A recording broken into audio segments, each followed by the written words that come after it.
Simply put, we continue to see very troubling signs of Russian escalation, including new forces arriving at the Ukrainian border. And as we've said before, we're in a window when an invasion could begin at any time. And to be clear, that includes during the Olympics. We're continuing to draw down our embassy. We will continue that process. And we've also been very clear that any American citizens who remain in Ukraine should leave now.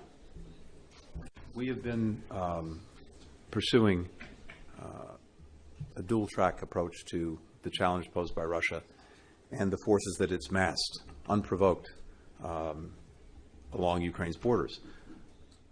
Diplomacy and dialogue. We would strongly prefer to resolve the differences that we have through diplomacy, through dialogue. That is the responsible way to do things. We've made every possible effort to engage Russia, to look at the concerns that it's raised, to share concerns that we have, that European partners and allies have, to see if we can't find ways to advance collective security on a reciprocal basis.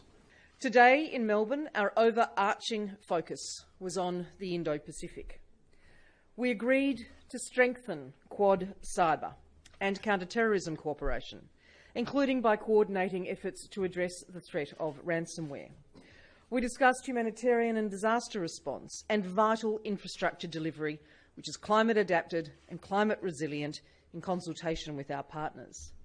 We agreed to boost maritime security support for Indo-Pacific partners to strengthen their maritime domain awareness and ability to develop their offshore resources, to ensure freedom of navigation and overflight, and to combat challenges such as illegal fishing.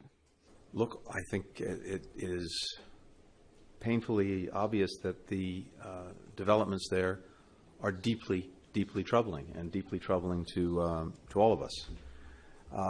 We've seen the junta double down on repression, on violence. We just had the one-year anniversary of the coup and the junta taking over.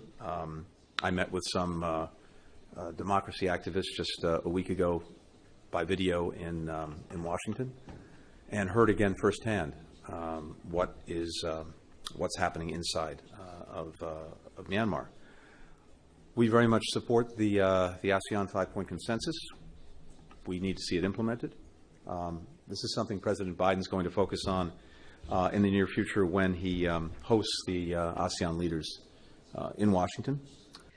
Where we see the sort of statement that was issued by the presidents after their bilateral meeting, it is concerning because it doesn't present or represent a global order that squares with those ambitions for freedom and openness and sovereignty and the protection of territorial integrity. And so we'll continue to ensure that our contributions are about stabilising the rules-based order, are about contributing to security and stability and prosperity. We are building an agenda which seeks to further our shared vision of a free, open and inclusive Indo-Pacific. We are keen to work together to further peace and stability and economic prosperity in the Indo-Pacific through collective efforts which address contemporary issues. In this context, we will continue to support our ASEAN partners in their efforts to uphold peace, stability and prosperity in the region.